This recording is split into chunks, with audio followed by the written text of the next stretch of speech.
এই নীতিমালাটা অতি জরুরি যে বাইং হাউস যখন একটি সেলস কন্ট্রাক্ট দিবেন, এই সেলস কন্ট্রাক্টের সাথে বিজিবি এর মেম্বারশিপ অবশ্যই ব্যাংকে সাবমিট করতে হবে, নালে ব্যাংক কোনো এলসি করবে না। দেশের তৈরি পোশাক খাতের রপ্তানি আয় বাড়াতে ও শিল্পকে প্রতারণার হাত থেকে রক্ষা করতে এভাবেই Bangladesh garment buying house association BGB এর গুরুত্ব তুলে ধরেন উদ্যোক্তা ও জনপ্রিয় চিত্রনায়ক অনন্ত জলিল।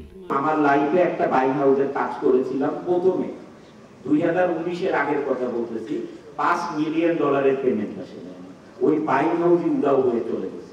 এ সময় হযরত শাহজালাল আন্তর্জাতিক বিমানবন্দরের কার্গো ভিলেজে অগ্নিকাণ্ডের ঘটনায় ক্ষতিগ্রস্ত পোশাক কারখানা ঘুরে দাঁড়াতে বিজিবি এর আন্তরিক সহযোগিতা চায় বিজিএমইএ।